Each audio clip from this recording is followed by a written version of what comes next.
Again, thank you for joining us. We have some attendees still joining in. And to the speakers for today, thank you for taking the time to honor this webinar. I'm Syafinaz, partner with RDS's Dispute Resolution Division, and I'll be the moderator for today's webinar. Let me start off by introducing the speakers for today. First, we have Yang Bahagia Tan Sri Datuk Zainun Ali.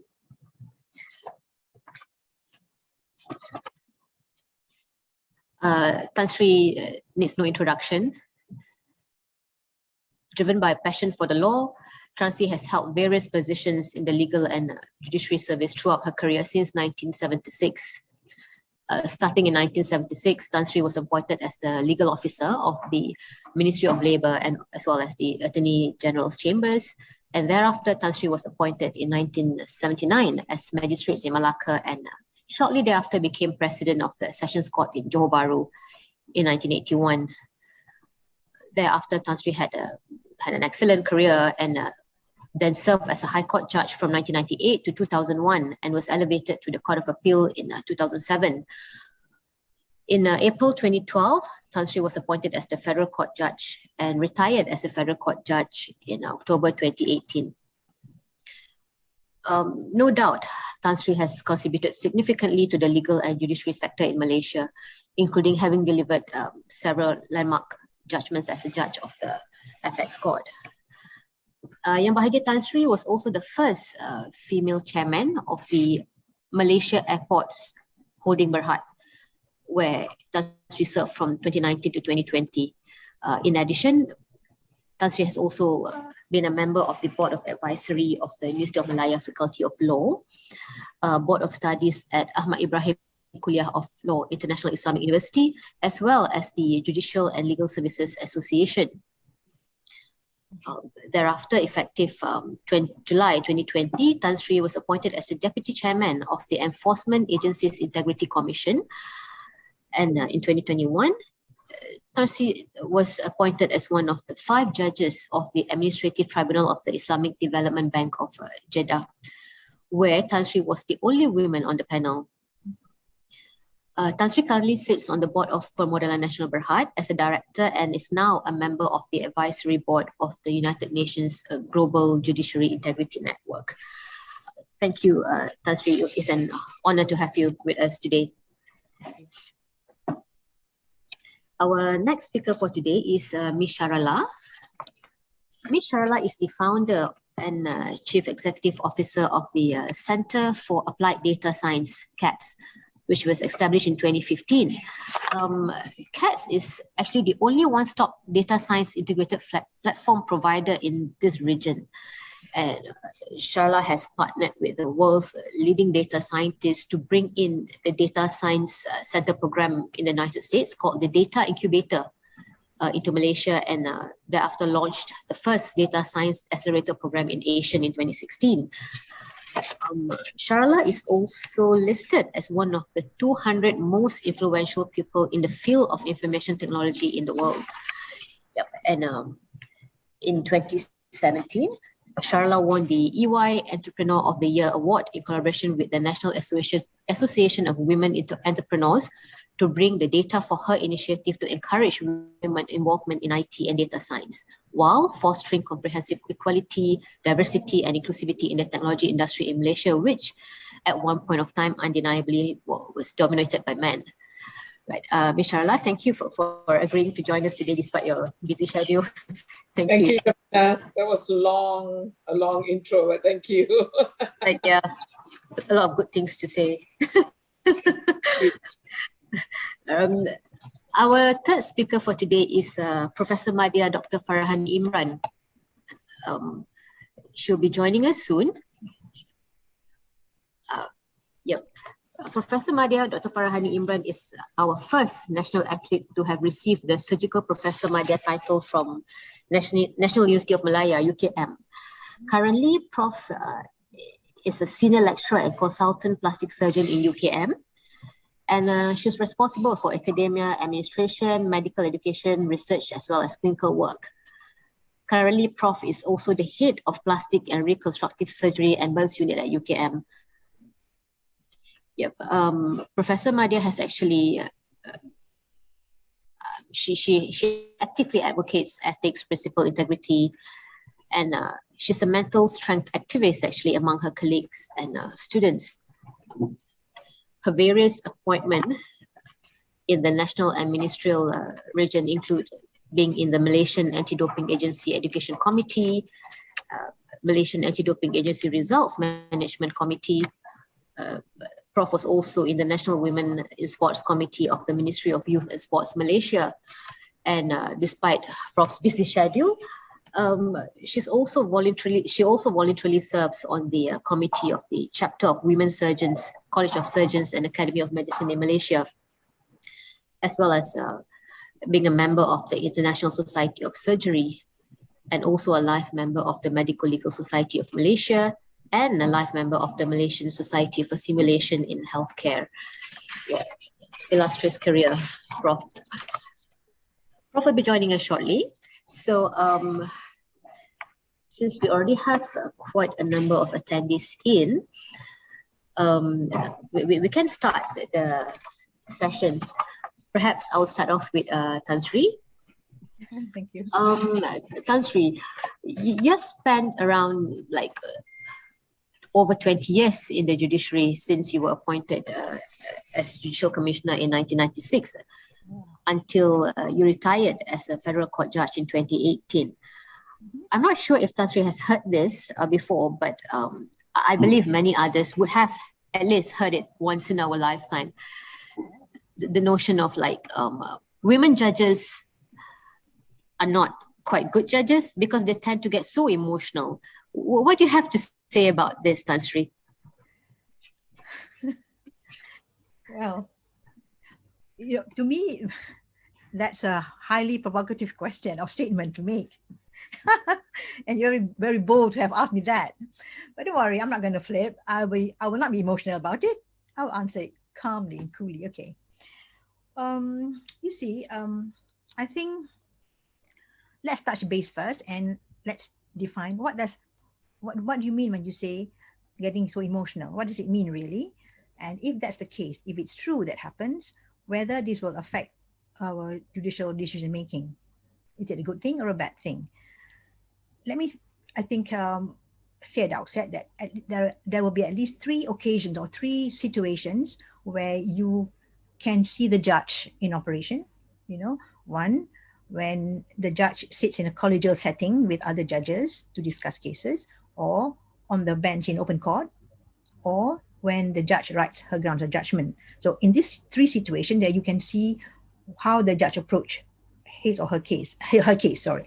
So in these 3 situations, probably you want to see how the judge relates to the cases before her, and in comparison with her male colleagues, whether she is emotional in dealing with the cases.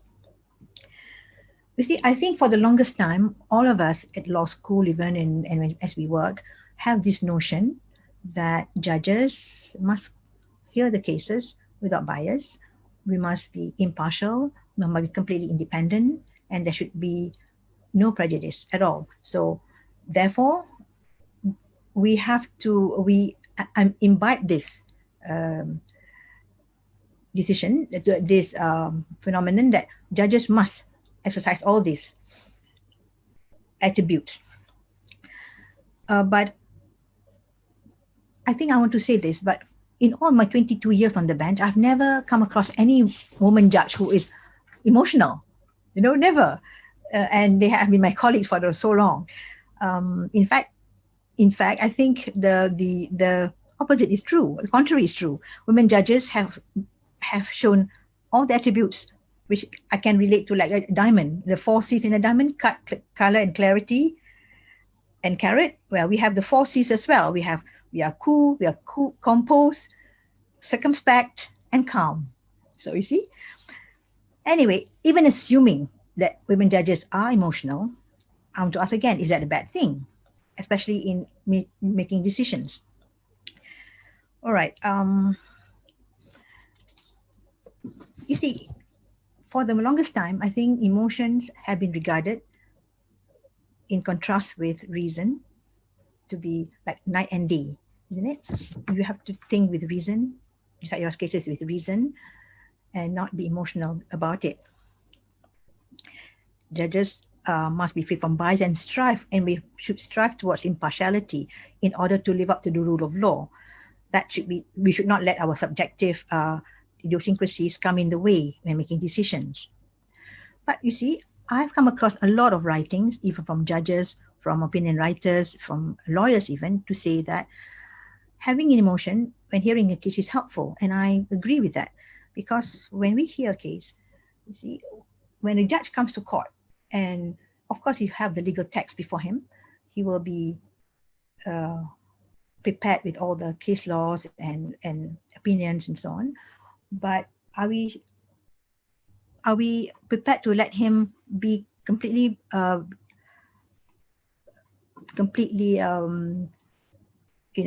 free of any other feelings? Because it is important that the judge feels it has some emotion, to be emotive about it, to have intuition, to be sensitized to the issues at hand.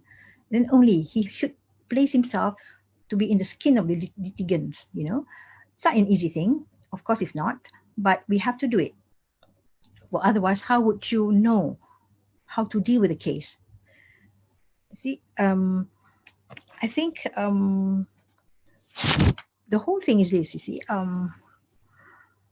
women judges are more sensitive, we are intuitive, and we have the psyche of we try to get into the psyche of the person with the litigant before us.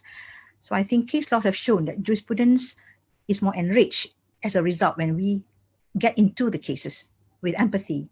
When we hear cases with equity, isn't it? So this will go a long way towards giving justice to the litigants. So I think, in my view, emotion is synonymous with a full appreciation of social reality, and reality is actually in the eye of the beholder. We are the beholder of the cases before us, and I believe women judges make assumptions of which their experience counts. It's important. That is why we have to have diversity in the courtroom.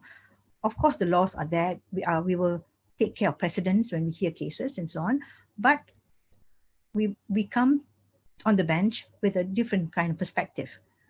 And that is why it's important that we have to have diversity on the bench.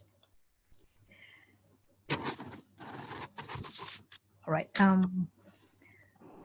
If a woman judge, I think, is guided by her empathy and works on equity to mitigate the rigors of the law, that she understands other people's motivation, I think this will go a long way towards justice, giving justice to the parties. There was once a writer, Professor Patricia Kane, who said this, she said, what we want to see is that lawyers who can tell their client's story, lawyers who can help judges to see the parties as human beings, who can help remove the separation between judges and litigant. And then what we want from our judges, you see, is a special ability to listen with connection before engaging in the separation that accompanies judgment. So it goes around to say that it is important to have emotions when we hear cases. I can tell it's not an easy thing to do, but we have to do it as best we can. At least try to make an earnest attempt to do so. Because to me, human beings are dual. We must be represented in all its dual form. And we make a difference. We succeed in infusing the law with understanding what it means to be fully human. I think this is important because a lot of people, we tend to forget that we have to take care of all these concerns of humanity. Speaking for myself, I think I sometimes have a heightened insight into the disadvantage of those before me in court, which my male colleagues may not have seen. You see, and I think that's important. But if I were to say that, am I being emotional? I don't know. You tell me. But and Baroness Hale, Lady Brenda Hale, some time ago in 2003 in a Cambridge lecture said that the more diverse bench will bring some collective change of empathy and understanding for the diverse background. And I think she's absolutely right. So when I heard cases, such as the Allah case, the Kugan case, and the Tiar Sandah case, where we have the native customary rights and so on. You have to, but the law is there, the rules are there, the facts are there, but you have to go into the circumstances of what they have to undergo as human beings and see what will be the impact of your decision. So I remember that case, we fought quite tough. I mean, I fought very hard for that case in Kuching, in Sabah, in Sarawak, because the other member of the bench were not with me, and I was the dissenting judge there. So I was trying my best to portray the hardship that they will undergo, the Ibans, if they were to take their land, when they have no way to forage for their livelihood. And but I wasn't able to convince my panel members. But it was heartbreaking, actually, for me to see the consequence of our decision, the majority decision. So hopefully at some point later, it will be reversed, I hope.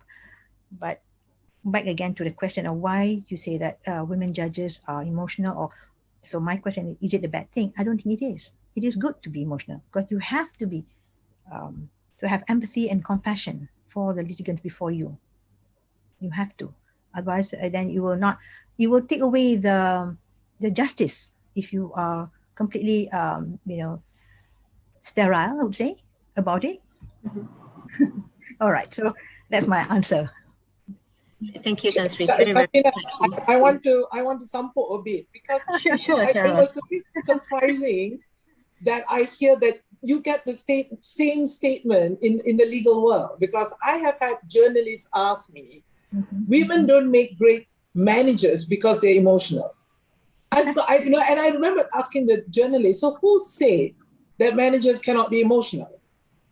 Right? It's again stereotyping, because you get there's a lot of male lawyers out there and people are watching this, right? But stereotyping because certain gender holds these roles more than women. Yeah. And I totally agree with Tan Sri, because I remembered saying this. We women might come out emotional because we are very passionate with what we do. Right. So when you're very passionate, I guess the way we communicate, right? Yeah. Exactly. So I think it's time to educate people, what is emotion versus passion. It's good. Yeah. Dr. Farrah is with us right now, Prof. Hi, thank you for coming, for joining us. Hello. Hello. Yeah, we were. Sharala. Hello, I'm Farrah. Hi. Hi. I don't have the fancy background because somehow it doesn't work. So you just have my mug and the lights. I hope it's okay. I'm so sorry. I love the background. I thought there was a fancy background, by the way. So real. So I'm like, woohoo. No, I have. So anybody here who's civil servants, we have a Sanggar Kerja. Tan Sri may recognize this from being a judicial time. Yes. Work. We all have to move to. So we've come to Kuantan for a working weekend where we do exam questions. So I made a stopover in somewhere mysterious first. I won't announce it because it must be offline. We'll talk about it offline. But anyway, sorry. Sorry. Yeah. Dr. Farrah, we were talking about emotions. The question I posed earlier to Tan Sri was whether, you have this notion that women judges are not good judges, probably because they tend to get so emotional. So that was what Tan Sri was mentioning, and Sharala correctly pointed out. Why can't we be emotional? Do you face the same, Prof, in the sports world? For example, like, sports. You can't really be a good sports person because you keep on getting emotional, probably when there's a defeat or what, rather than taking it as a stepping stone. You tend to be emotional about it. Do you face that during your career as a national gymnast? Yeah, so maybe I should give some context to people who confuse me with a gazillion other Farahs out there. There's so many Farahs nowadays, So I'm the old one. I'm the first generation of Farahs. But so I wear many hats. I bring a few hats today, Syafinaz. So I'll be speaking from a medical point of view, athlete, but athlete also encompasses sports officials and coaches. So sports, you cannot talk about it in silo as an athlete, you have to talk about the athlete support system. So I actually was making notes. I don't know if you can see while Tan Sri was talking. And I came in when Tansri mentioned the word duality. And I was like, oh my God, I better take notes. Because Tansri, you mentioned law and humanity. And, you know, we say medicine and humanity all the time because we have I was on a panel with Sharala before, and I'm not sure if I mentioned, we have some very forward-minded senior female professors who spearheaded something called PPA, which is Professional and Personal Development. And now it's been modified to Personal and Professional Advancement, geared at undergraduate doctors, medical students. This is now also carried through to the postgraduate because there's such a need. It goes beyond bedside manner. Okay. It's not just breaking bad news. It's just exactly what Tansri and Sharala mentioned. You mentioned law and humanity. The humanity part is missing in a lot of, I have to be very wary. I'm in a whole 75 group of doctors here. So, sorry, lawyers, I should say. But many people really need to up their game on bedside manner. We know that. I just want to highlight, Syafinaz, a few things that Tansri mentioned and amplify that. The keywords were empathy, diverse, and compassion. All of these are common. I mean, Sharala mentioned it as well in journalism. So I think it's always so reassuring to come to these panels and realize we're also common. We have a lot of commonality in our unique differences, if that makes sense. Yes, it does. But one thing that was very, very powerful that I hope the audience takes back from Tansri's words is the impact and consequences of our decisions. And it's not just for law, it's not just for judges. I mean, it's really everyone. And I think if people have that empathy to understand the consequences of impact and the responsibility, you know, in Bahasa we say amana. Yes. I'm not sure how that translates. I think I've tried to find the perfect word. It's not duty, right? Trust. Trust, yeah, that's right. It's trust. And it goes beyond just saying, okay, Syafinaz, you're in charge of today's webinar. You know, you would have had to research the speakers. It's what you put in, right? So I hope that makes sense. But yes, the emotional part of the question, yes, there is a lot of assumption that women are emotional when they try to put their word across. And I've seen that in senior professors in medicine, senior surgeons being addressed as such with unfair criticism, but you know, they just power through. And I think with generations coming through, you're actually seeing the other end of the spectrum where they're a little bit, what's the keyword? A little bit loose with that, and they actually make it work for them in a reverse bullying way. I don't know if it can, I don't know, I'm trying to make it sense. They make it work for them when actually it's not the truth, if that makes any sense. So basically you sit at a panel of assessment and the waterworks come out so that you can get a favorable review. Yeah. So you're not basing it on merit, you're using the girl card, like, oh my God, you know, so I couldn't go to court today. So some girls do play the girly card. Does that make sense, Sharala? You have it, you flaunt it, you sell it. Yeah, no, but I know what you mean. You know, I was in court before for a Burns case. All right. In the bathroom of a certain court, I won't mention which court. There were young lawyers in there, and I think Tansri, correct me if I'm wrong. You guys wear white baju with black, right? It's white and black. And the discussion that this, yeah, white and black, yeah. So the discussion between these two young, I guess, lawyers or associates were to wear black bras underneath their white shirts because the judge today was known to be a little dodgy and a little horny, a little naughty. Sorry. So, and it was just very, sorry, I hope I'm not speaking too direct. I hope I'm not going to be arrested after this for saying anything. But what I'm saying is it's everywhere, right? We have to be honest about what our female companions, what our male companions speak about, because nobody's perfect. No. But it goes back to what Tansri mentioned. It's how you carry yourself. You want to have truth. You want to have integrity. And that's the key word, having integrity, and be proud of, it's you, right? You don't have to do the whole race card, girl card. No need. Yeah. But yes, Syafinaz, definitely being accused of when I bring certain attentions and speak up for the underprivileged. Your emotion. Yeah. So there you go. Thanks, Prof. You okay with me addressing you as Prof? Yeah, please just call me Farrah. No, Farrah, no. Okay, sure. Farrah, yeah. Sharala, well, you're in the STEM sector, is science, technology, engineering, and maths, right? Is that area actually male dominated, like what everyone else assumed it to be in the first place? Because I used to love maths when I'm in school. Well, I ended up as a lawyer, And Dr. Farrah, you were my idol when I was a child. You were, yes, I was 8. I think you went to Spain when you were 15. I was 8 then. No way. Yeah. I must but have Milo eyes, okay? But I ended up, as a lawyer. Didn't go down the sports route at all. But still, so Sharala, is it actually a male-dominated sector, or is it just a presumption that this STEM sector is actually male-dominated? I love this question because I just hopped out from a talent comp roundtable conversation, right?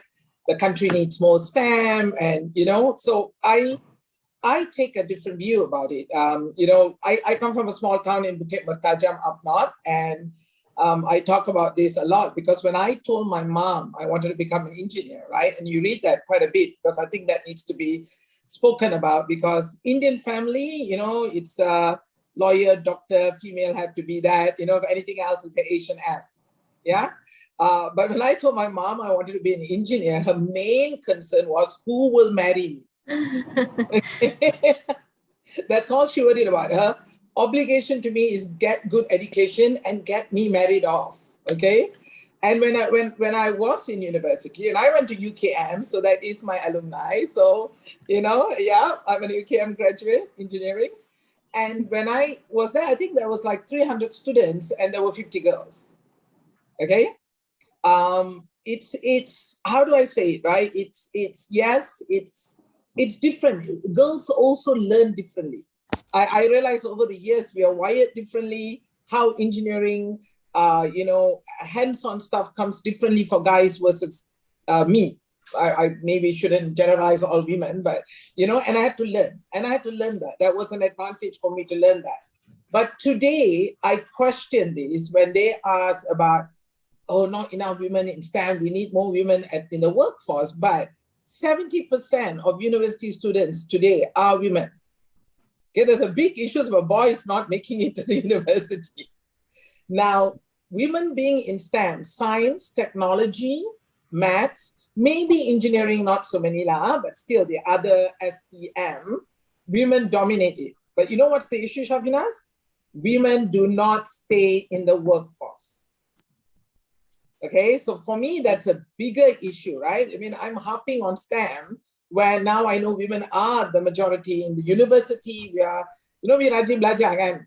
We are good people, we always do that. Boys are always naughty because I got a son and I got a daughter, so I know that. I know the difference. But having said that, my biggest issue is now I talk to women and say, please stay in the workforce. Because any country you've seen that with a higher GDP, when you have balanced women and men in the workforce, right? 45, 55, name it, balanced workforce. The womenomics actually becomes crucial for our GDP. So sekarang I don't talk about STEM all. I say women, please, anak seorang ke, 2 orang ke, 10 orang ke, please stay in the workforce. So I think it's a myth now to say that women are not in STEM anymore. It's the problem is after they graduate, do they stay in the workforce, which is okay if they took time out to be a mother and be in the motherhood. But in European and Western countries, they come back after that. And here it fizzles off. You don't do the second leap and coming back to the workforce. Yeah. On that note, Tan Sri, you have been in the legal world since 1996. Has the role of women actually changed since then from your point of view? Like, were there lesser women at that point of time and you see the increase and the force? Did you see that, Tan Sri? Yes, of course. It is phenomenal actually, because when I came to the bench in 1996, there was only very, very few female judges, even in the lower courts, but now almost half or more than half at every tier is women. So, and I think what helps greatly is that the male judges, the chief justices, but we have the top 4 and all that are, they go on merit. They base the appointment on merit. So that's very helpful. And I think we must have that system in other spheres, not just in judiciary. So in that sense, that's why I said I really appreciate those in the judiciary, because we mindful of considerations of merit, and because we are trained, I think, to be impartial, to be equal. We are trained that way. So then it doesn't matter what gender you are, as long as you do a good job. So that's how I think women have risen to the top, and a lot of people have been appointed, and women have been appointed. And also, I think these chief justices like Tun Zaki, Tun Raus, Tun Arifin, all that, they are what I call the Renaissance men. They are open-minded. They take people as they are, and because they appreciate good work, hard work, so that's why I think we have come a long way since then. Good to hear that, Tan Sri. On that note, where Tan Sri mentioned, does not matter, gender does not matter, it's as long as you do a good work. Yeah. Moving on to Farrah on this point, you are the head of the Plastic and Reconstructive and Burns Unit. Was there any kind of notion or perception that, of course, Dr. Farrah is good at this because, women, plastic surgeon, and those kind of things, like, I don't see plastic surgery as just being plastic surgery. It's more like, if you're injured in an accident, correct me if I'm wrong, it is still something that you have to look at, you have to do it. So have you ever, faced a perception where, yeah, of course, Dr. Farrah can do well in this sector. She's a woman and this is plastic surgery. Have you faced that, Dr. Farrah? Yeah, actually, my experiences is quite mixed. First, I should, because I was asking what the audience is made of. Plastic, I just have to be clear, it's not just getting the boobs and the nose jobs and the butt jobs. So I'm more of what you call a humanitarian plastic surgeon. So I do burns, clefts, wounds. So I don't have a Ferrari, folks, and I drive my mom's car, actually. And so I'm not saying that to be like holier than thou or anything, but I'm just saying that's not where my passion lies. I've had people come up saying my whole life is ruined because I have a tight lalat. Nobody's going to marry me. Sharala mentioned about how we're obsessed with certain things, right? The criteria for marrying, getting married, etc. Malaysia is full of its own, prejudice, right? So Malaysia, if something happens, say someone says, oh, Sharala's daughter got married. First question, and I'm sorry if I offend anyone, I'm just being very direct. First question as Malaysians will always be, Chinese or Malay? Then the second question will be, fair or not? So that's very ingrained, unfortunately, in Malaysia, where we need to see past that. Again, this is too short a forum to delve into it, but why I'm saying that is to give a framework to what I'm about to say. Which is everyone brings their own prejudice and bias to their personal and professional lives. So back to your question, Syafinaz, what I faced was actually a lot of dengki and fitna. So again, you guys try to translate that to anyone who doesn't speak English. The last 3 years has been the toughest of my life in terms of professional, dealing with the colorful people that make up our work landscape in Malaysia. So I got statements like, who does she think she is? Because she's Farrah Hani, the gymnast, So it'd be equivalent to who does Sharala think she is? Just because she's Sharala. Who does Tan Sri Zainun think she is? Just because she's a Tan Sri. So people, I faced a fair amount of not very nice things because people assumed I got where I am because of certain non-marriage-based things, as opposed to me working my tushy off for things, So but I have for every one person who says something bad about you, I just want to emphasize to the audience here, it can be a very isolating experience, but for one bad person, there's 10 good people. And there is light at the end of the tunnel. And because especially with COVID, there's been a lot of depression and anxiety, I think in all professions. Lawyers especially, you guys, I don't pretend to understand the nuances of your profession, but I have a fair few lawyer friends who are going through a tough time. And they have nowhere to go. And that's the problem in Malaysia, is that we do not, nowhere to go, no one to speak to. Yes, we can talk about all the helplines, but the thing is, you call a helpline, you speak to one person. You call it next day, it's a different person. So we don't have continuity of care. So in our country, we really need to work on destigmatizing mental health, mental strength, because it's all our professions, right? I'm a medic talking to a bunch of lawyers and of course, a STEM superstar. But Sharala, I'm sure you've met people who you really think to yourself, yeah, this one really just needs counseling, then the meeting would have gone so much better. But people don't know how to deal with their emotions. People don't know The younger generation think they know, but they still need support, right? So I did deal with what you have mentioned, Syafinaz, but it was not so much with being a woman per se.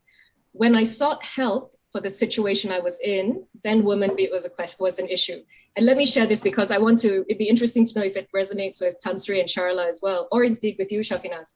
When I realized this was happening to me, it's very, like I mentioned, isolation, because when you know you don't do something wrong, but the donkey and fitnas are happening and you're like, did I do that? Did I? So, and you're like questioning yourself, it's like being in a very alternate reality. So when I started seeking help, meaning I spoke to mentors, this is related to one of the questions in the Q&A. Someone mentioned a mentor-mentee relationship directed to Tansri. So I spoke to a couple of mentors. You know what was said to me? Farrah, this is happening to you because number one, you don't have a male protector. I was like, what does that mean? I.e., I'm not sleeping with anyone higher up, right? Or whatever. I don't have a protector. My husband, I'm in a PJJ. For those of you who don't know, my husband is an orthopedic surgeon in Ireland. So that should be the door wide open for some, Luther Vandross, love the one you're with. If you can't be with the one you love the one you're with.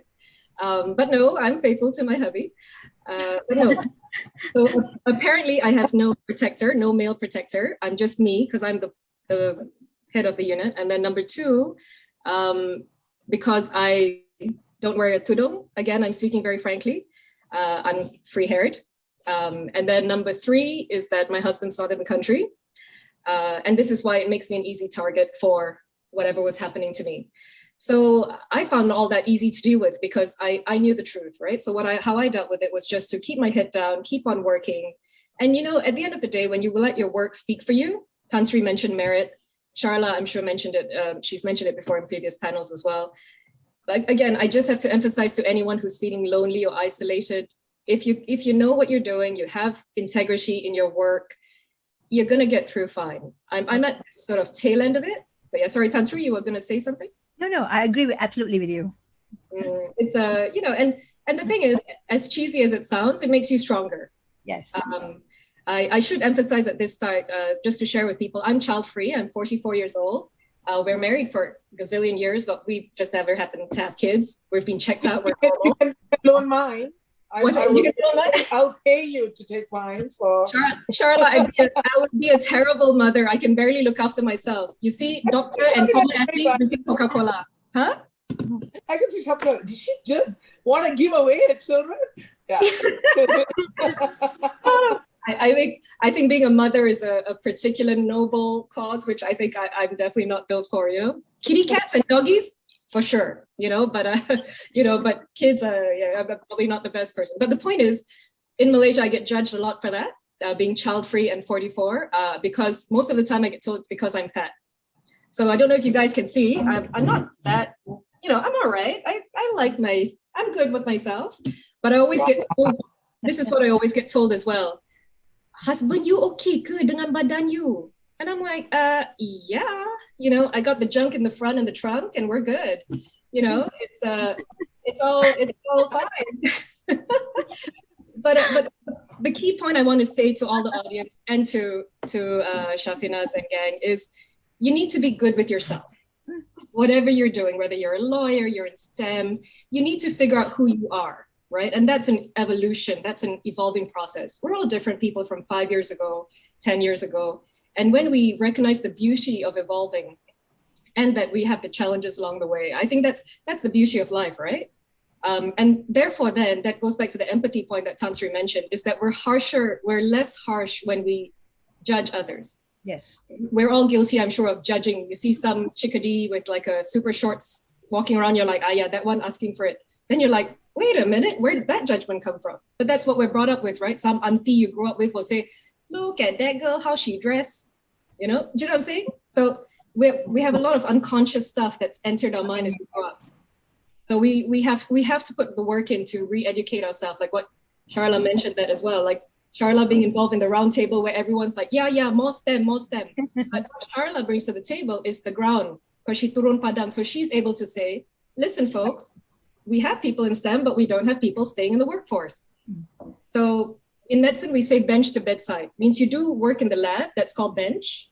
But if it's not translated to the clinical side, which is the bedside, then this bridge, that's the golden That's the golden bridge. No point you sit in the lab and do wonderful work if it's not going to impact clinically, you know? So, yeah, so there you go. So no problems, ladies, with being a little chubby. In fact, in my case, I'm very chubby and 44 and childless, you know, life is good. Yeah. Of course. Yes. But Syafinaz, can I add to this? Is something that I think what Farrah said, right? You asked about women in workforce. At the same time, like we're talking even in CATS, we hire highly skilled data scientists, yeah? So we have very rigorous process on how we assess and even before they get to an interview. And I realized when I first started that I always got the guys. You know, it's the guys and a certain nationality make it, okay? And I remembered that even if my head of data scientists at the time was a female, you know, we say make decisions on data. And this is why I really think this goes back to what Farrah is saying, that I had to turun padang. I had to look at all these people that came into that, you know, interview and assessment, and I had to do an infused biasness. I had to go and say that not only I want to take the assessment, I want a merit on if it's a Malaysian, if it's a lady, and all of that should come up to 100%. To allow opportunities for women to get the job if they were just to do assessment and they won't. And I think that's very important that we say that, oh, you know, especially in the world that I live in, right, in data science, that how do we qualify some people and job opportunity, you know? And I think the second part that comes with it, and she said it's Loni and who she needs to talk to, this is where women need to support other women. Yes. In workforce, right? Women need mentors. Girls need role models. They need to see people like you, me, dari, you know, Bukit Minyak, Bukit Mentajam, you know, Kampung Kat Pekan, to go down and tell people, yeah, I'm married in Irish orthopedics and I am living and I can do this. Yes, I get. You know, haters will always be haters, correct? Right. But I think it's most important women mentor other women. Women pick other women in workplace to help them. And that's the only way we're going to break the chain. Because I know I'll get shot for saying this because I have great women mentors, but we are the hardest against our own kind. Absolutely. And I know women hate it when I say it, but somebody has to call it. So I'm going to call it. You know, Sharala, I agree with you because I think women are our own worst enemies sometimes. Exactly. You know, like what Farrah said, right? Like terlajak to say that. I have found myself doing that and going like, hey, hold on, shut the F up, right? You are the one who should stop saying this. Yeah. I didn't use the full word, so you can censor that. I think Syafinaz is going to bring sun after this. Right. But sorry, Syafinaz, you have some very eclectic people here. Interesting. You know, so, but I think it's and I talk about it, and I talk to my female colleagues. I call out this self-realization of what we're doing and the impact we do, and we don't forget, especially when you're in this position. You got to always do a check and balance. Yes. And also it's good to follow on from Sharala's point is that there's helping someone up doesn't make any less. It's so basic, but bringing someone up doesn't bring you down. You don't have someone down to bring yourself up. And then because a lot of people, they don't want to bring someone up because they're like, no, I'm the girl at the table. I'm Sharala, the woman. If I bring some other woman, I'll be kicked out because that one's hotter and younger. So, you know what I'm saying? So the insecurity is what we all have to check on. Yeah. And that's why in what I'm trying to get across to the audience is if you're very secure in yourself, so yeah, someone else comes in. You go off and do your own thing, like set up your own company, do whatever makes you happy, and you know, follow Sharala's footsteps, etc. Like one thing is we're always, I think, subject to comparisons. Men are getting that way shortly within their own circles, but for women, like I always get compared to my body size. I go back to body size from when I was a gymnast. As Syafinaz mentioned, when I was a gymnast, I was a preteen, flat like iron bod. Like I said, no boobies, no butt, okay? But sorry, I got something in my eye here. I'm not being emotional, I promise. Yeah, we should have It's like comedy show already, huh? Sorry, back to this. It's what was I gonna say? Yeah, so I always get. I told you about the child free because I'm fat. Is because they say, Farrah, dulu you kurus. What happened to you now? And I'm like, freaking puberty, and I grew up. I'm half Punjabi and I'm half Malay. It's gonna happen. So I'm gonna have the lumps and bumps, which I'm very grateful for. And again, with freckles, can you guys see I have freckles? So in Malaysia, being a plastic surgeon, I always get asked, muka cantik putih tapi sayang banyak bintik-bintik. And I'm like, these are freckles from my mom. So when she's not around, I look in the mirror, I know she's with me, right?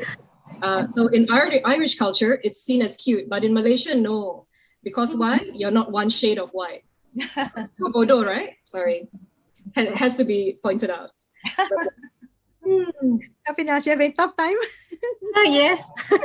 Tan Sri, just moving on to the legal side a bit. Yeah, because Tan Sri, you have decided the case of Indira Gandhi. I think most of us know. It was rather controversial. Not rather, it was indeed controversial, and that's not just gender bias. It's actually, well, if I may just be frank, it's just religious bias as well.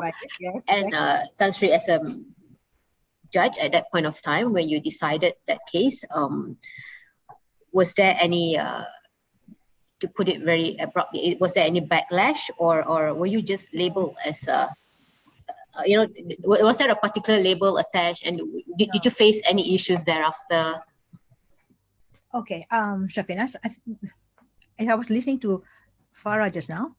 It came across that this came to me when I was deciding the Indira Gandhi case, because this case is it's not really about women's rights or women's, not so much that. It's more on the legal position actually, but I was also conscious of the rights of mothers and rights of women as well. But when you asked me whether there was any backlash, there was a backlash, but it's all on the internet. So I was unfazed by it because it's something you can take in your stride. You have to take in your stride and know that, well, it comes with the territory, it's okay.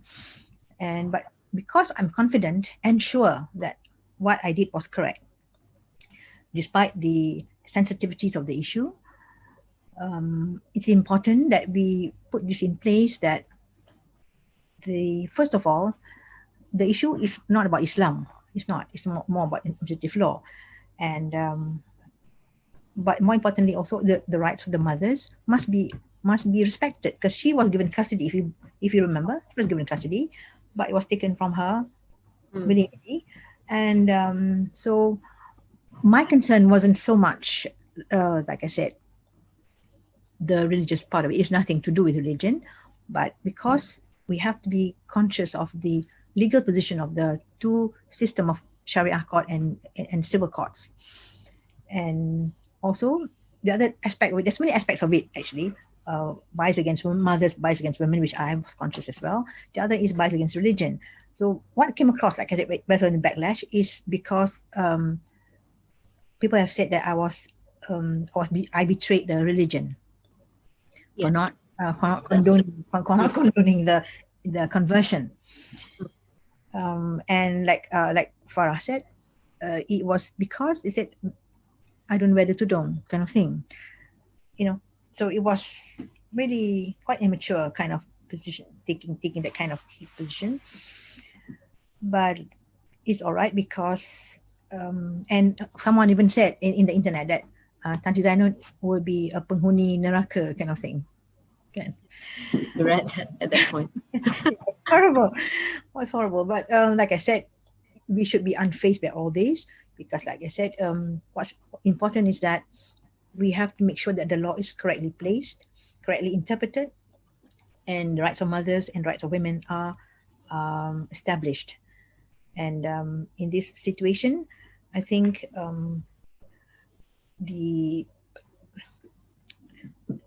it's often the case, which you read in all cases, well, women always get a raw deal. Mothers especially get a raw deal.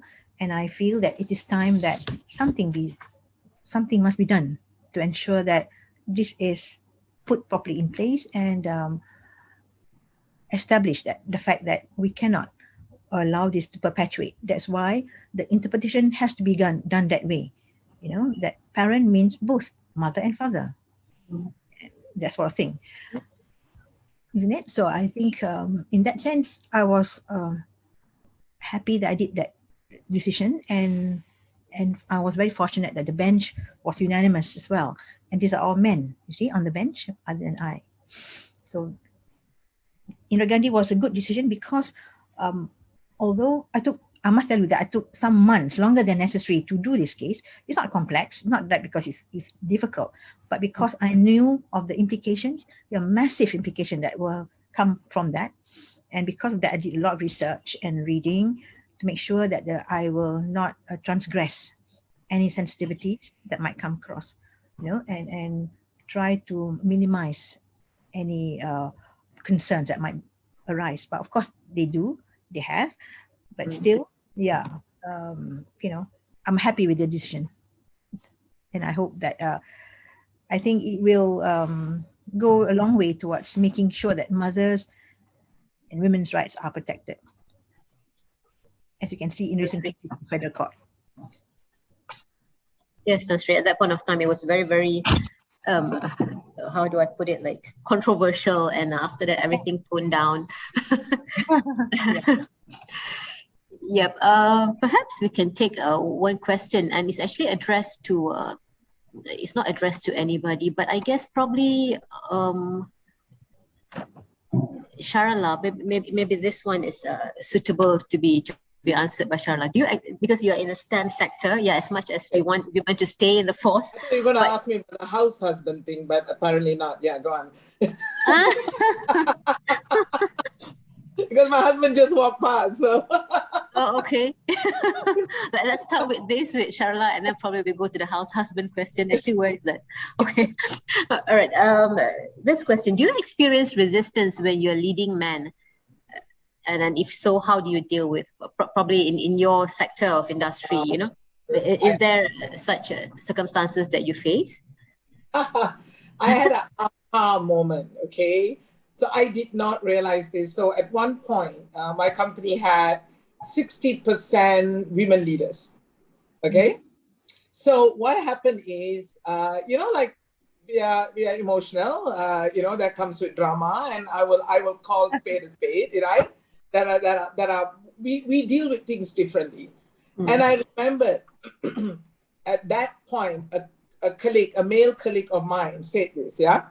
He turned to me and he said, look, I've always worked with a male boss, okay?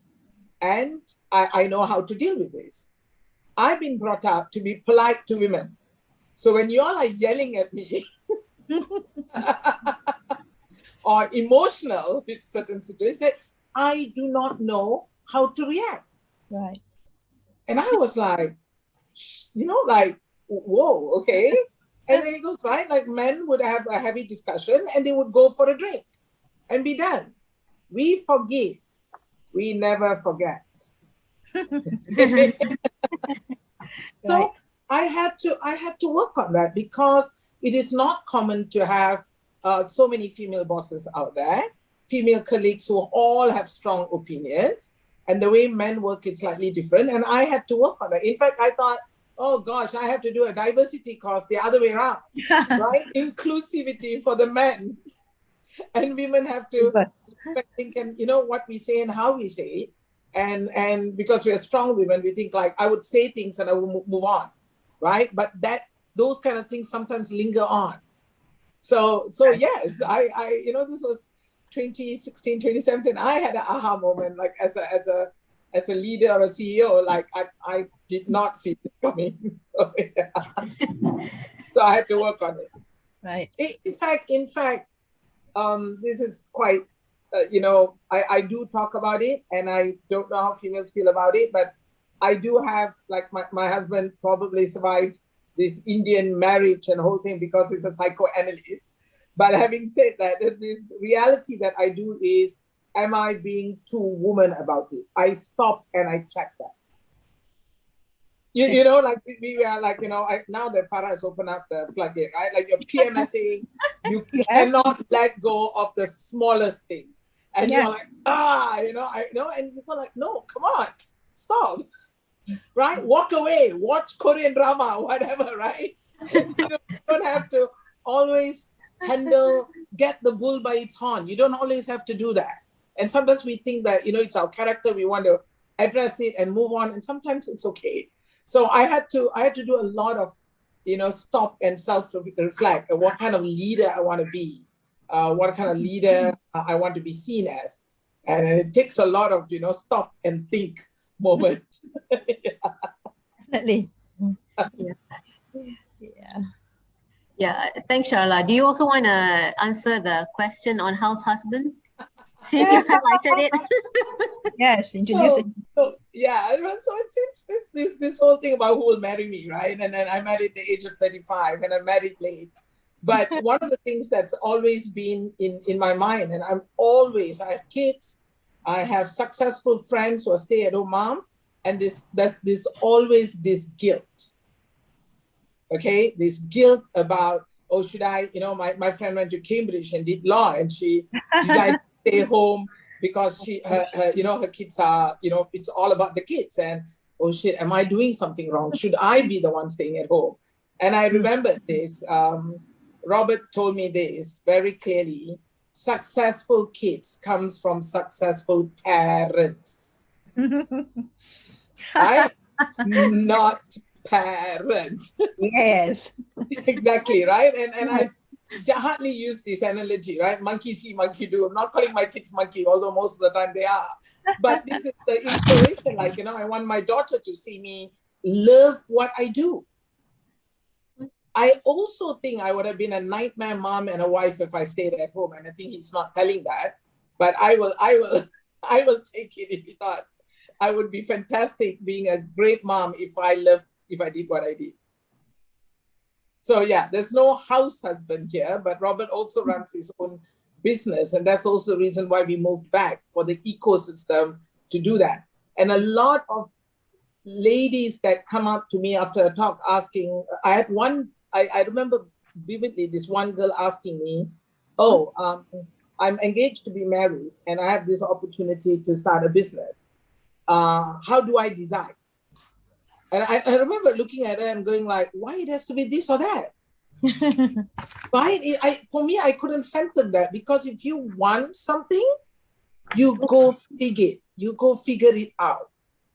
You use all. I'm the least shameful person to say I leech on my parents. I brought them from Bukit Bertajam to come and live with me to help me support my children. So I can do and I'm not guilty, I'm not shy about it. So I think it's, women always dream big for their children, their husband, their family, but I don't know why they cannot dream big for themselves. I don't know what kind of sacrifice that is supposed to be. So I think that's why that nobody in a family needs to sacrifice to be a house husband or a housewife. I think you should love whatever it is. If you love being at home with your kids, be it. Never do it because you're guilty to do it. Kids can see through that, okay? They're jahat like that.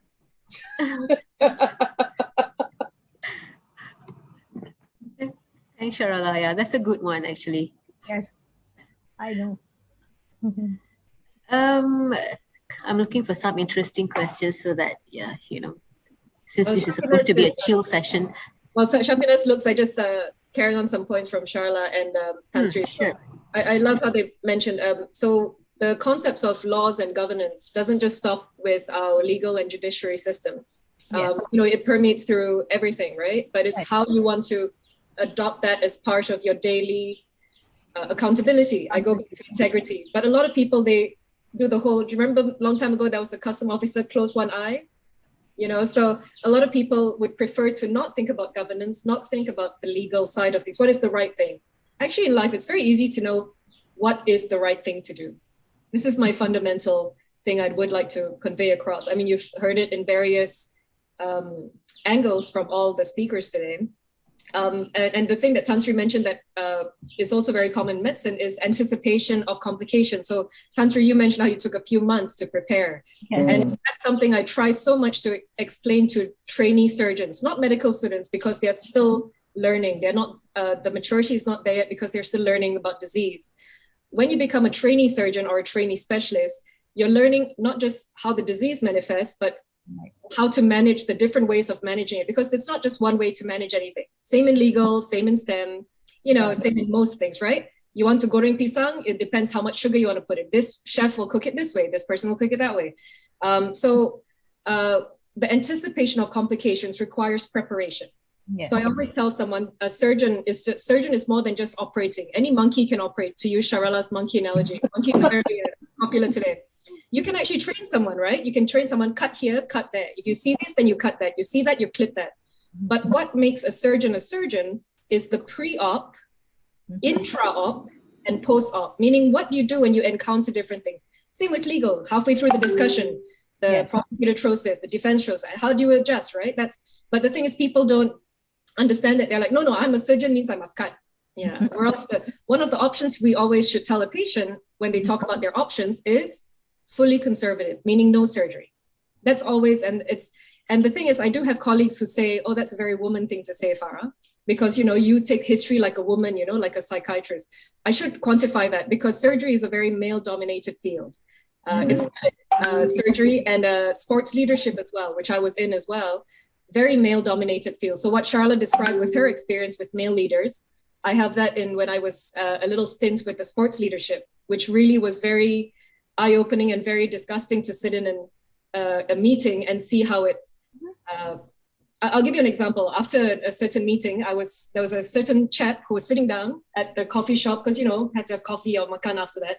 He pats his thigh and says, "Farrah, datang duduk sini." This is the version of Farrah he was talking to. This grown-ass woman, this grown woman you see before you.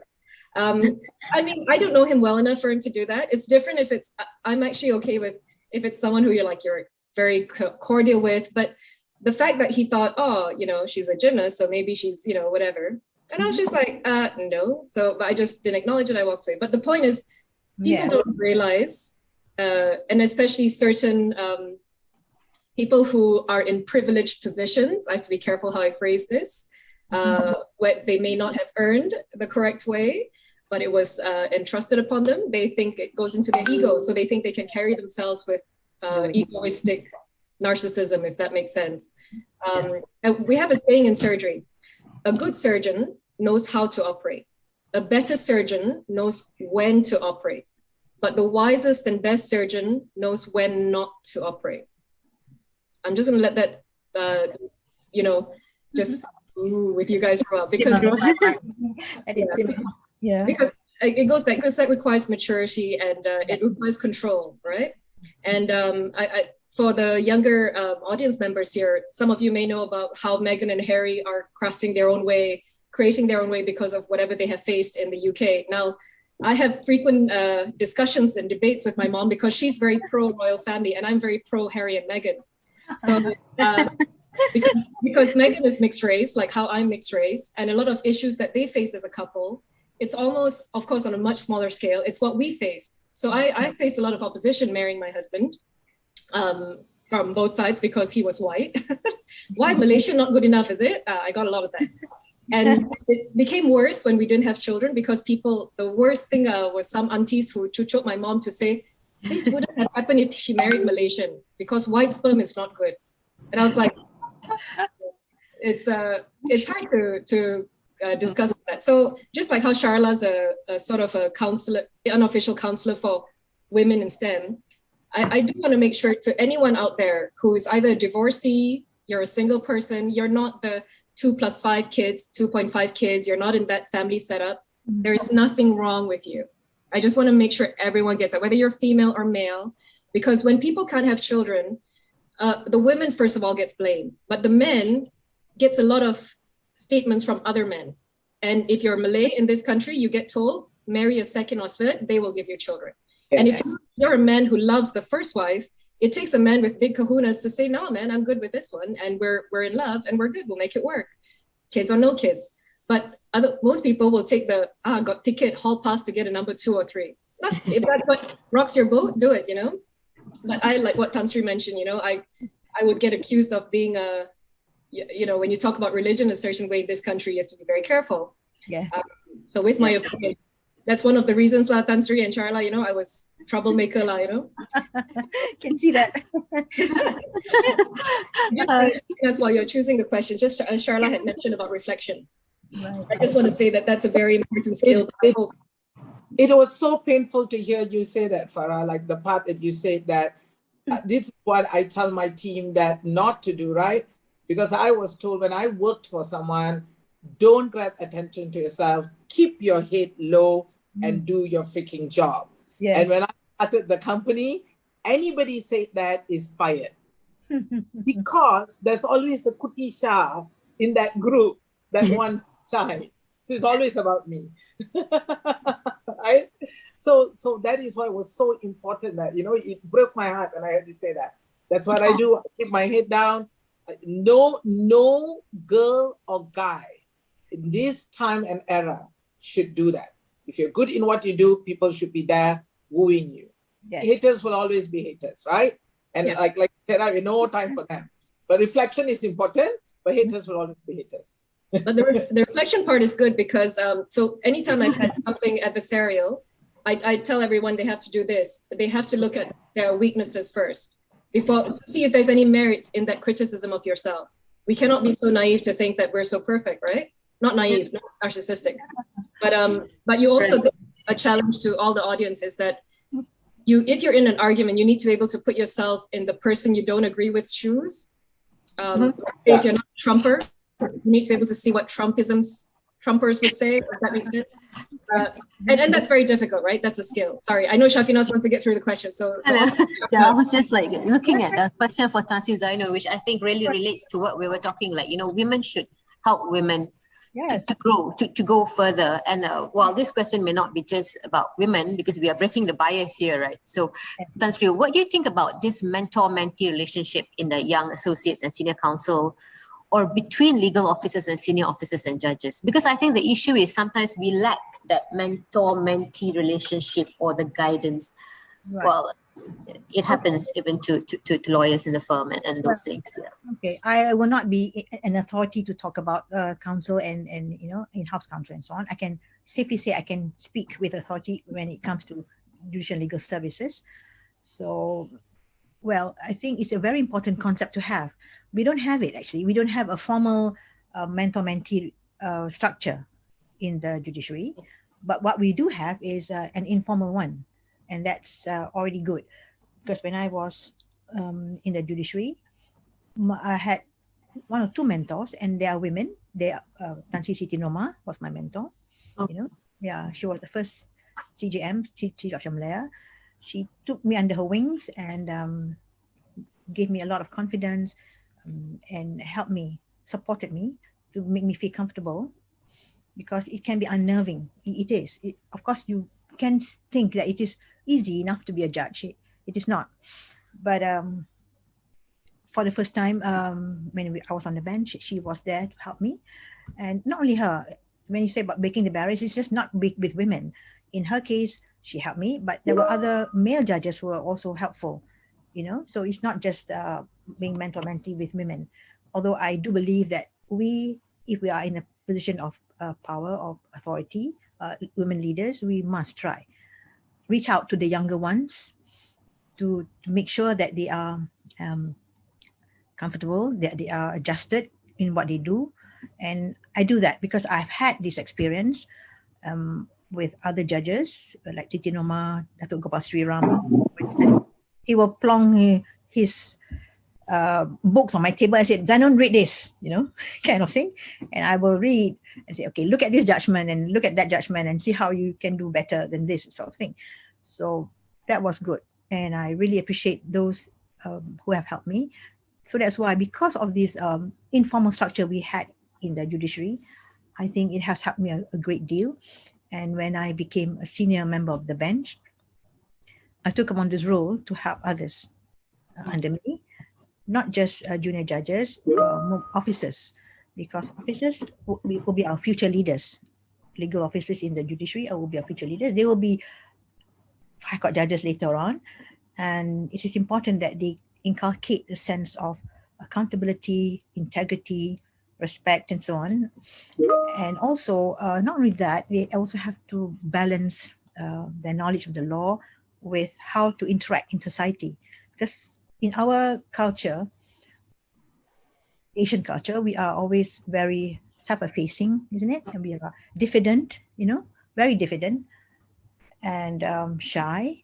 So it's important that we inculcate a sense of confidence in them, because most of them, some of them, not most, some of them are sheltered. They lead sheltered lives, and they will be they'll be quite faced with having to talk in public. But public speaking, writing judgments or opinions will come with a job. So it is important that we get this across, that it's important. And so what I did was,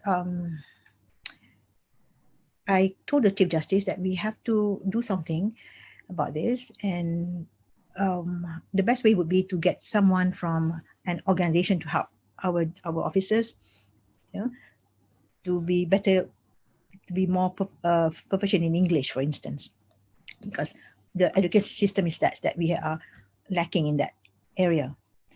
So because the officers will have to write the summary of the cases and an executive summary in English, and it is better that we do it properly. So when we checked with the British Council, it cost an arm and a leg just to have someone to come and teach English to them. So I said, all right, we have to devise a system where we can help them. So I spoke to Chief Justice. Can I, talk to the other judges and see whether we can organize a class for them, and I will drop a schedule. And I gathered some judges who are friendly to me, Justice Zara, Ibrahim, Justice Alizato, Justice Nalini, and so on, and gave them various subjects to look at. Justice Nalini would be in charge of, say, grammar and comprehension. Justice Zahra on reading, and so on.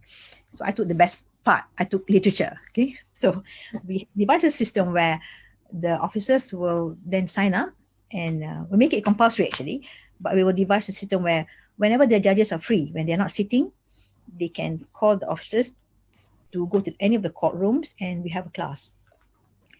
It worked very well because after one whole year of teaching English to the officers, I think the summary improved. They are better at speaking, and they are confident in speaking in public.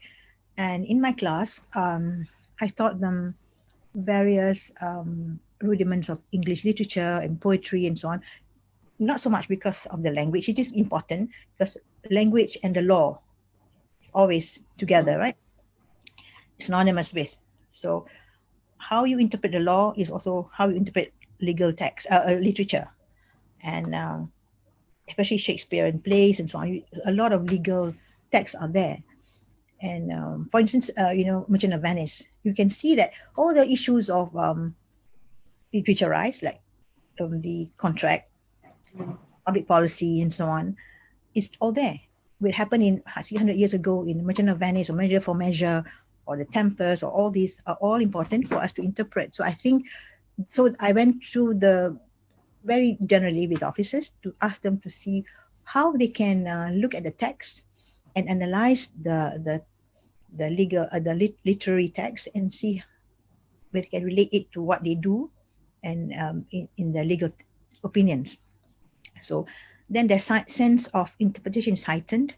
They become more analytical, and also more aware and sensitized to all those things around them. Because you see, if you read Shakespeare, all the issues of betrayal, anger, jealousy, love, revenge, and all those play out in the courtroom every day of our lives. You check any law book in any jurisdiction, any age, the same issues will arise thousands of years ago and now. So you see, so it is all there.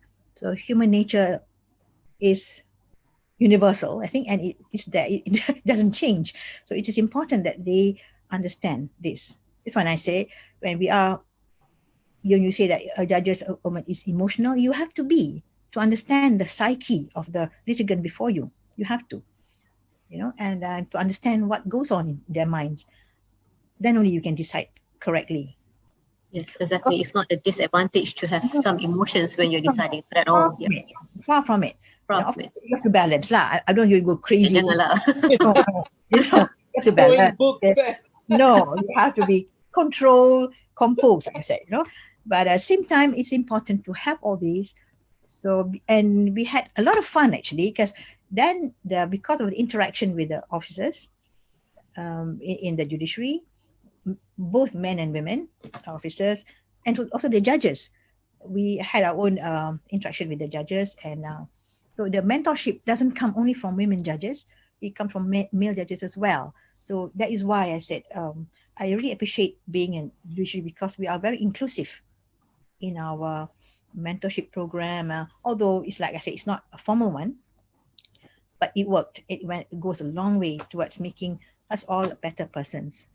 And some of the officers were very appreciative, because they said, "Oh, Tan Sri, I never knew before that there's such a thing as haiku. Haiku is Japanese poem. I never knew there was a poet, Rendra, and Pablo Neruda." And I made them at the end of, I forced them actually at the end of the year of study.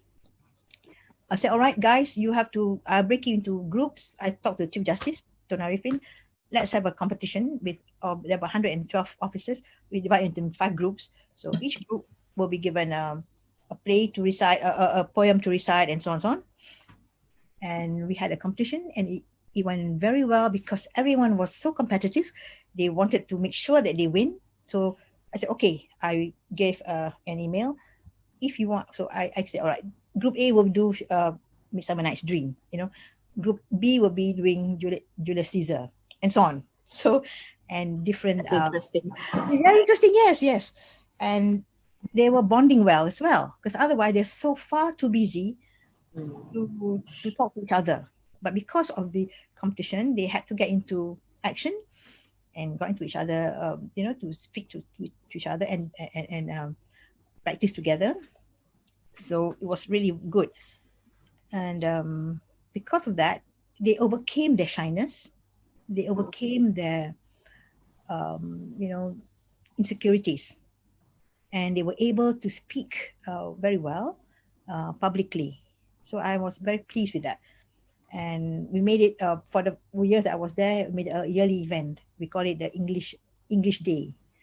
And we call people from outside, like Judge Shanker, who was retired at that time, Philip Ho, and Tansi Zarina, to be judges of those competition. Right. Yeah. Yeah, it was really good. That's very good. Yeah. At times they don't even realize that they actually have time, because they're just so Yes. But actually, when this thing is imposed in a sense on them, then they were like, "Hey, actually, we can do this," and it actually, Exactly. Yeah. And in fact, when later, because some judges were in my group, I called them to make sure that they teach these officers. One of them, I won't name him. He's still a sitting judge. I won't embarrass him. He said to me that, "Hey, Zainun, I wish I'd gone to your class." Why?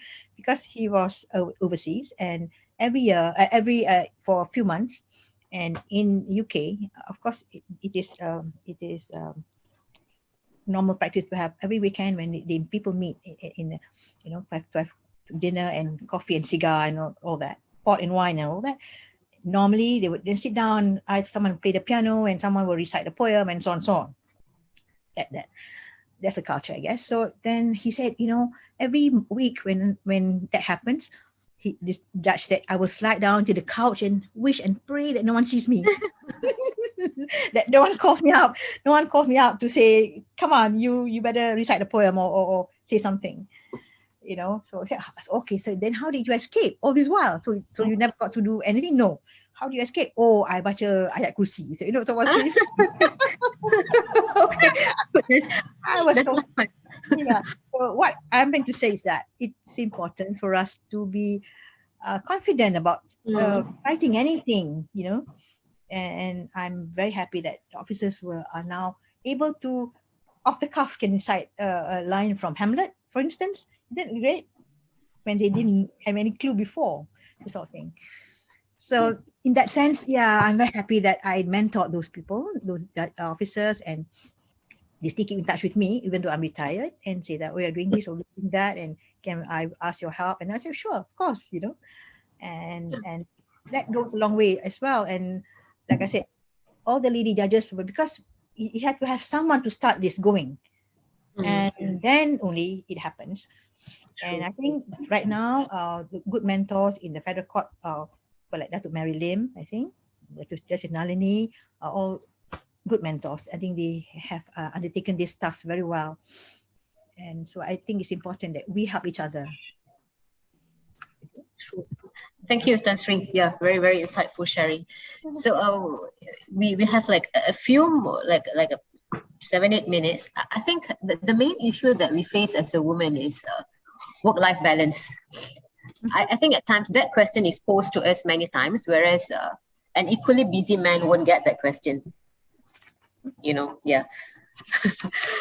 Even a single woman like me face that question. So I'm wondering, why is my colleague not being asked that? Why are you asking me? He was also in the office until 10, right? Yeah. So if I may ask Dr. Farrah, because you're holding many, as in you're volunteering in many things, and you're in many committees.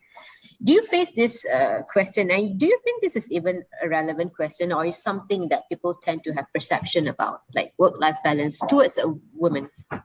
Yeah, that's a great question, which is why to the panel today and also to the audience, I spent quite some time today sharing my own experiences, so it's legit and there's authenticity behind what I say, because a lot of times work-life balance, everyone's different. What is work? What is life?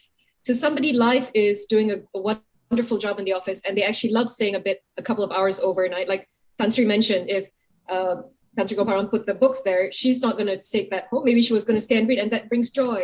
Just like sometimes I do a ward round at 9 p.m. with the MO medical officer on call, because I don't have kids to go back to. I know my mom's got her dinner, she's taken her meds and whatnot, and because I stay up so I can speak to my husband, there's an 8-hour time difference. So it's different to everyone, which is why I keep going back to the key point of knowing yourself, knowing what happens, and be aware that what your good intentions can also be misjudged. Just to mention from what Tan Sri mentioned, which was a lovely question about mentors and mentees. Mentees have to be open to being guided. Like how Tan Sri, how you spoke this now, Tan Sri, about somebody putting books. Believe it or not, there are people, and Sharala would probably have experienced this. If you do that today, the person who gets plonked the books in front of will be like, aku dah banyak kerja, bagi kerja lagi, and goes on social media and says, OMG, TSZA is such a slave driver. Not knowing that social media is, everybody can read it, but absolutely. But the point is, sometimes mentor relationship, it has to be a very mutually respectful thing, because some mentors would see, mentors are not problem solvers. If you have a problem and you go to a mentor will provide guidance, but they're not going to go up and beat up the person who's causing you to have an awful time. So when I went to seek help for my experience that I mentioned earlier, it was really just to see, how do I figure out what's going on up here and in my heart? Because I love where I work. I love the patients. I love my students, but I was so unhappy going to work. It was just because of all the, like what you mentioned, Syafinaz, when people say that thing, you're single, but they go, oh, why you got no life? Whereas Johnny right next to you, I'm just sorry if there is a real Johnny. But that's not. That's personal. That's personal. That's personal, yeah. But at the end of the day, when it comes to work-life balance, it's all a question of moderation. It's just like what has been mentioned today, how you carry yourself, being brave, being humble, like the example Tan Sri mentioned about the gentleman in the slinking in the corner. We all need to be brave and confident, but we also need to be humble and full of humility. And somewhere in the middle of varying degrees, that's where we find ourselves. And Tan Sri, you don't have to worry about Pablo Neruda, because there's a TV show called How I Met Your Mother. So the younger generation here, I forgot which season it was, there's a very handsome gentleman who comes in as part of the episode and quotes Pablo Neruda, "I'm a woman, show me you're a man." Wow, all the girls were like, woohoo! Go Google it, you guys. I will Google tonight. Yeah, but work-life balance, it's something that is a very unique prescription. It's very customized. There's no one size fits all, which is why I really hope all now we've got 81 minus myself, all 80 people here today actually do take the time to know yourself and recognize the weaknesses in ourselves, and then that helps you determine what makes up the work what makes up the life of the whole balance situation. I hope that makes sense. Yeah. And sorry, I just wanted to add, because it was in some of the questions, how come men get easily forgived? How come men are treated differently than women? You know what? You navigate that space, and hopefully for our generation and the future generations, we change the discourse, we change the conversation. And even if it makes you unpopular, you do it in a way with diplomacy and decorum. You don't sit down at the table and yell and you know, be all unelegant about it, because people will listen to you. Like, look at how when Tan Sri, Sharala, even yourself, Syafinaz, when you speak, everyone's, well, whoever is in this particular view is keeping quiet, you know, and listening. Nobody's talking over anyone. We're all, you know, we're all so invested in what the other person is saying. But it's how you carry yourself. And it's, for that to happen, you need to know yourself. I really can't emphasize that enough. We should write a book. Tan Sri, Sharala, all of us are going to knowing yourself. All right. Shall we co-author it? Okay. Yeah. All right. Thank you, Dr. Farrah. Ms. Sharala, do you have anything to add to that? How do you balance career, life, and passion? I think my staffs and colleagues think I don't sleep. I'm just this evil, and that's always the way. But I think for me, I totally think this work-life balance is a good HR thing to talk about, because at the end of the day, if you love what you do, it's not a job. It's not a job. Okay? Yeah. It's not a job. And I try to tell that. I had a small aha moment with my son. So he was 5 years old, and every morning I drop him in school, right? There will be a drama like, oh, why do kids have to go to school? Why do we have to study? You know? And I used to tell him like, oh, because when you grow up, you can earn lots of money and buy all the toys in the world. I don't know how else to relate to a 5-year-old, right? And then that story became like, you know, my parents, right? My parents are typical Indian parents, will tell, don't disturb mama and papa because they have to go to work. It's important they earn the money, right? Our generation hear that.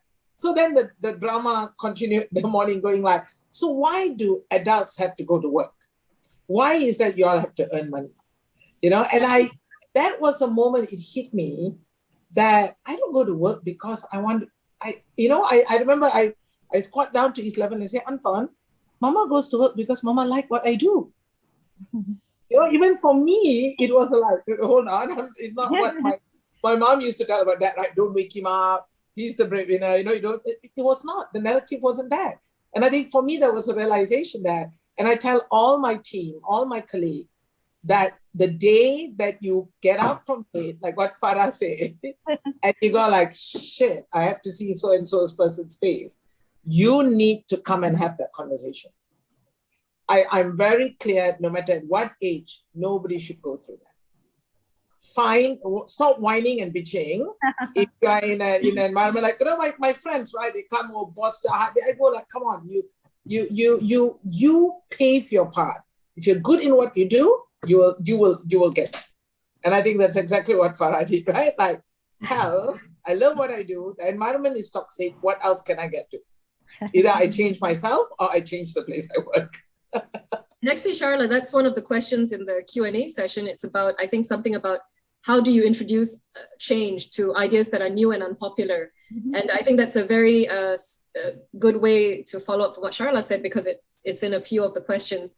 This is to reflect on what Tan Sri mentioned, is you need to know the system you're working in. If I was working in Ireland, if I worked in the States, it's totally different systems socially, and the construct is totally different. In Malaysia, you have to work within certain things. Again, I go back to culture. Right. And Tan Sri herself mentioned, you have to, so you want to introduce a new idea. Don't be scared, but you must respect the system that you work in. Right. Go and be a beautiful, do whatever you want to do, spread your wings and fly, do what you have to do, but you must respect the system of which you function and how the society functions. I hope that's not too vague. I hope it makes sense. It makes sense. Yeah. Because you need to have that respect for the chair. You may not like the person who is the superior, but you have to respect the office of the person. I think it's the same in legal world as well. You have to respect that, because then you have to get your point across in a way that will be heard, which reflects on credibility. Yeah. So you have to introduce yourself as a person with credibility, as opposed to a bull in a china shop, like, oh, I got a point. Everyone listen to me. you know? So you have to, again, goes back to carrying yourself properly, you know? Yeah. No, I kind of have an added to the culture change, right? So when I came back from Sweden, and Sweden is a trust-based country, okay? So when I came back, when I started CATS, was so important. I loved that, right? You take responsibility for your actions. So when I started building things in the HR system where we have unlimited leave, we tell freedom comes with responsibility. You take leave, you go figure out who's going to do your job. To pass the baton and all that, it was so hard for my HR person to get a head around that. Because there's this process, there's this IR and all that. And they go like, this is not our culture. Malaysians will misuse this culture. And I remember that it took me many years to fight that because I'm a Malaysian who thrived in this culture. So why in God's name you're telling a Malaysian that they will misuse this, right? So that this whole thing about breaking the barrier, understanding that, you know, the whole trust system was, I trust you come to work because you like what you do and you will do what is needed. That's my message about the trust, right? And if you fail to not to do that, I think the other thing that we have issues in our, probably just not our culture, all of us, having the difficult conversation. Right. Sitting down, you know, I used to shy away, right? Confrontation, ayo, eat me up, right? I'm loud, but confrontation, I can, unless I'm very charged up. But I have to learn over the years that holding people accountable means having the difficult conversations without aggravating the situation. And that's a skill that I have to learn and refine and still working on it. So, I mean, I just wanted to talk about the culture and breaking that. If I had a different situation, I had to fight. Excellent point to share, yeah. Tansi, you have anything to say about that? We're Okay, look, what I think, you see, our theme of redefining bias and stereotypes and so on, I think we women shouldn't let our anger, sorrow, or frustration or disappointment with the system, on issue of a bias even, to shatter our sense of self-worth. We shouldn't allow it. In fact, we should come to terms with it and handle it with our innate intelligence, you know. We can do it quietly because how people perceive you is how you behave towards them. And, you know, like Farrah said, we have to, you know yourself first and you know how to handle people and you then deal with it quietly with your innate intelligence. You can do it. I think we shouldn't yell and scream, and there's no point in doing that. We do it quietly but intelligently. And I think we must handle it with finesse, this thing, isn't it? yes, I think we can. that's true. Thank you so much, Tan Sri, Sharala, and Farrah. It has been a very, very exciting session, interesting, and we still have the attendees with us. No, I was just worried they will just leave, you know, but well, so exciting. How would Actually, they? more, Syafinaz. It's all your great moderating because we started with 70 something, now there's 81. So No, I think that excellent speakers we had. Well, thank you again. Thank you for your time, Tan Sri, taking off time from your very, very busy schedule, as well as Dr. Farrah and Sharala. Yep, very grateful to have you all here, and hopefully next year, if all goes well, then we can have another session. Interesting speakers we had. But meanwhile, don't be strangers. Let's meet for coffee if you're not in Ireland or I'm not in Sweden. I'm definitely here. I'm here. So I think PM just announced the borders are open. Sorry? Thank you for being with us, and you know, I'm meeting you for the first time, and it's nice to meet you. Oh, it's an honor from my side. I mean, I was like, oh, not worthy. Sharala as well, and Syafinaz is lovely. Yeah. It's great, you know. Sisterhood is great, isn't it? Well, it is. And, it's good when you know you're not alone. And I just sorry, Syafinaz, if you were short of time, but you know how Tan Sri wrapped up with the first line. Tan Sri, what did you say just now about our anger, shatter our sense of self-worth? Yes, shatter. Yeah, that's keyword. Thank you so much. I made a note here. That's what happened to me. Remember I told you about the last 3 years, Syafinaz and all the audience, and I'll tell you how I realized it. I didn't know at the time, because when you're in a self-worth doubt thing, you're second guessing yourself. I had to have my husband tell me from across the way, you're a great surgeon. Your patients, Sayang, you know, but that's just that. But my mom, what happened was I overheard my mom one day, come home from work and I sit across from my mom. My dad has passed away some time ago. So I sit across my mom for dinner. So I heard her say to an aunt of mine in New York, I'm very worried about Farrah. She's a shell of herself. She's not her usual cheery self. What's happening at work is killing her. And then that really hit me. That got me here, because then I realized, what am I doing? You know, it's not just about me, it's bigger than me. And then I looked at my students, and then once I started embracing that I needed to seek help, and what I mean help is that I didn't see a psychiatrist or anything, but what I mean by help is I spoke to mentors who educated me on all the saluran, what is saluran? The ways of finding Avenues, avenues of getting help in terms of admin. Because what was being done to me was fundamentally, I knew my rights. I didn't know my rights then, but I learned my rights. I learned that there was a pink book, Tan Sri. I didn't know we had a MO, civil servants have a buku pink. Yes, buku pink. So, Yes. I studied that, just like how you studied your book. I studied that to learn my rights. And that gave me so much strength, you guys. And but the catalyst for that was my mom's words. So I just wanted to just say to everyone here, just please make sure you're not alone. Get help whichever way you can. And you know, reach out to anyone who would understand. Don't try, this is going to sound very general, but please try to avoid turning to drink and drugs. It's very tempting, whatever religion you are. Yes. It will show in our professions. And you're stronger than you think. It sounds cheesy, but I mean, look at me. I'm sitting here talking to you guys.